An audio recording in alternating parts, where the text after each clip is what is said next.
Okay, first of all, extremely proud of our team to get a hard fought SEC victory. You know, you look at the game. Started out, the weather. It was a challenge early. We blocked a punt for a touchdown. That was huge. We got off to a 17-0 lead. Give them credit. I mean, they fought back, and matter of fact, took the lead. In the fourth quarter. It's extremely tough, emotional highs and goes like this. And for our team to fight back and the way we won, the defense, we had three timeouts. We had a negative play on first down. Used all three timeouts. Had a pretty good punt return, I think, to midfield, and then our offense, had a big play right there, and I think 20-yard gain or something like that. And then, of course, Carlson coming through with the winning field goal was huge. And a lot of times it's how you win. And that's what I told our team. Like, just these SEC wins, especially this year, are not easy. You look around our league, and our guys found a way to win. And I think we can take that. It'll help us. Later in the season, we had a lot of guys that weren't playing. Matter of fact, three of our leaders didn't play, and it was just kind of next man up. I mean, we had Troxel, Shivers, Eli Stowe, Big Cat, KJ Britt, Jalen Simpson. And, of course, we lost Jordan Peters early, I think, in the first quarter, too. But our guys stepped up, and found a way to win. Give Arkansas credit. They played with great effort, and, I thought they did a super job coaching, too. But we're very happy to have this victory. Questions? First question is from Ryan Hennessy. Gus, that last Bo Nix snap, what did you see on that one, and what was explained to you at the end of the game on what happened? I'm sorry. Could you repeat that? The volume was down low. The spike, can you hear me? Yeah. The spike at the end by Bo Nix, what was explained to you, and what did you see on the field level? Yeah, it was I guess they're saying he fumbled the snap and then got it and then spiked it. Is what they said. Next question is from Caleb Jones. Hey, Coach. Thanks for talking with us. Earlier this week, you talked about the continuity of the offensive line improving each week. What improvements did you see tonight? Well, I thought they did a good job. We Austin Troxel had a good week and got injured during the week. We didn't know if Brodarius was going to be able to play, and I think he was able to do that, and I think he played well. And you look at the rushing yards, and we talked all week about being balanced, and we got to be able to run the football. And I think we had 259 yards rushing. So I think the offensive line really did a good job tonight, running the football. Next question is from Mark Murphy. Yes, Gus. What happened in the second half that made it so much more difficult to run after you had so much yardage in the first half running? Yeah, I'll have to look at it on film, but you're exactly right. I think we had 200 yards rushing the first half, and what do we have? 50 yards in the second half. I mean, give them credit, but at the same time, we'll have to look at it on film. Next question is from Jordan Hill. Gus, I want to ask about Anders, the fact that he came back after that miss. Did you guys say anything to him before that last field goal, and what it says about him that he came back like that? Yeah, no, I just kind of gave him that look and kind of gave him a fist bump. He knows. I mean, he's a great kicker and one of the best kickers in the country, and he was looking forward to that. You could see it in his eyes, and we did a good job with the snap and the hold, and started to rain a little bit there, and our protection held up, and game-winning kick, at home in the SEC. I mean, it doesn't get much better than that as a kicker, and that'll help him moving forward too. Next question is from Will Cruz.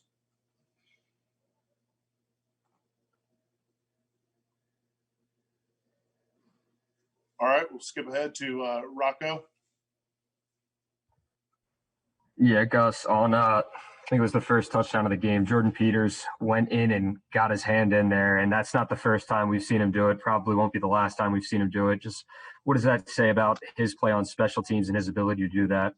Yeah, he's one of our better special teams player, really like a special teams leader, and just done a super job, in his whole career. And then, of course, he was close the very first game to blocking one. It was nice that we got that.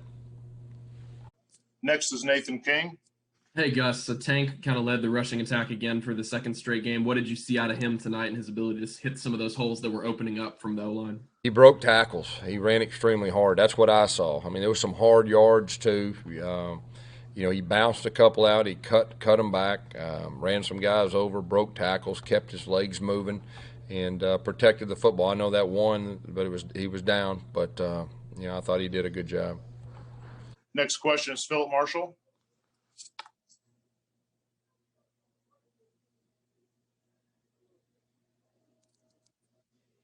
Philip, you there? All right. Sorry, I'm here. I forgot to hit the mute button. I'm old. Gus, just talk about y'all didn't throw the ball down the field much. They did a lot. Was it the conditions?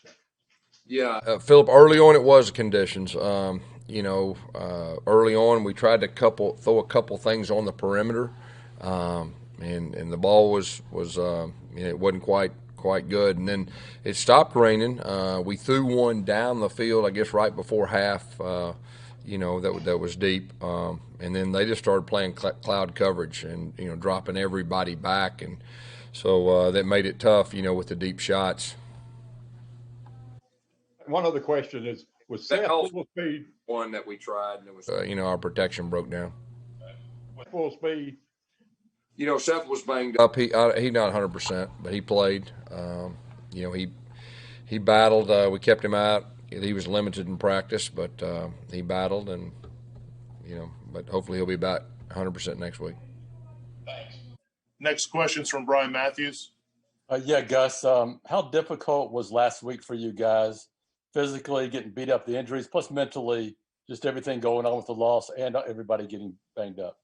Yeah, I mean, like I said, it was a tough loss for us against a rival, and they beat us good, like we talked about. And anytime you have that, it's a tough week. And we were extremely beat up, and not to have KJ, Britt, and Big Cat, two of our leaders on defense, and like the group I was telling you, they're offensively were out, but our guys found a way. They hung in there, and like I said earlier, I'm just proud of the way that we fought back and won after they got the momentum, and our guys kept battling. What was as a follow-up? What was the message to your team afterwards? Just in that same vein of being able to overcome everything y'all did over the past week. Yeah, I just told them how you win. A lot of time is so important. First of all, SEC wins are extremely hard, and I'll keep saying with this year a 10-game SEC schedule. And you've already seen it, around our league. I mean, can't take anything for granted. You got to play your good football. And we are a team that I told our team this Sunday, like, we have an opportunity to get a little bit better each week.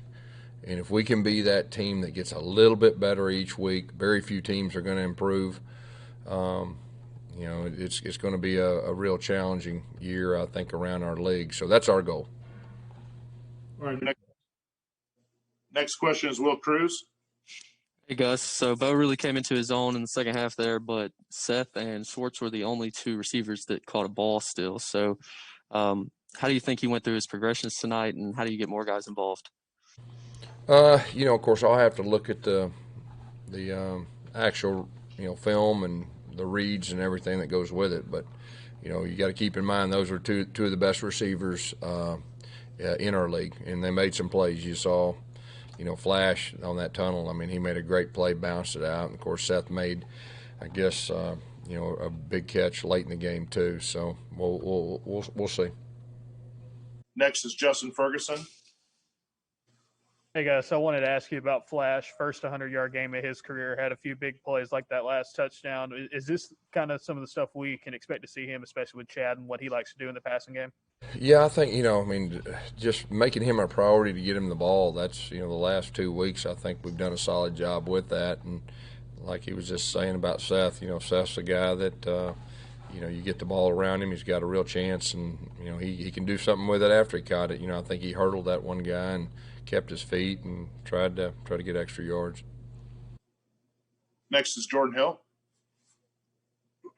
Gus, you mentioned it in your opening statement, but what do you think that said about the defense getting the stop there on Arkansas's very last possession without KJ and without Big Cat being able to get the offense the ball back?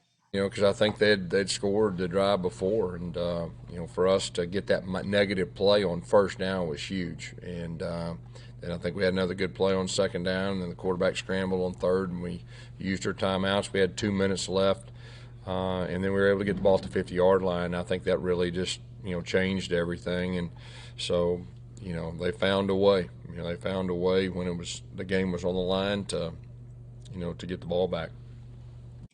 Got time for a few more. The next one is from Rocco DeSangro.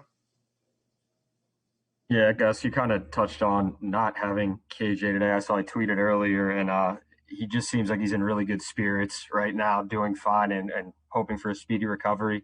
Did you have the chance to talk to him, and how much did you guys miss his defensive leadership out there? Yeah, I mean, he's our team leader. I mean, it's not just on defense. He's such a great leader, great person. I know it's tough on him to have to watch, and I told him, you know, we were gonna get the victory for him. You know, I texted him right before the game, and you know, he's our leader. And our last question comes from Mark Murphy. Talk about coming back from a game you had a big lead and having to get psychologically readjusted against a team that had the mojo there. It's extremely tough. It's extremely tough to do. The emotional high, and all of a sudden the bottom drops out. You got to find a way to dig deep down in, and our guys did that. And they fought. They fought for 60 minutes. They found a way to win, and that's really a great characteristic of a team. And so, like I said earlier, that's going to be something we can build upon, you know, the rest of the season. All right, Coach. Thank you.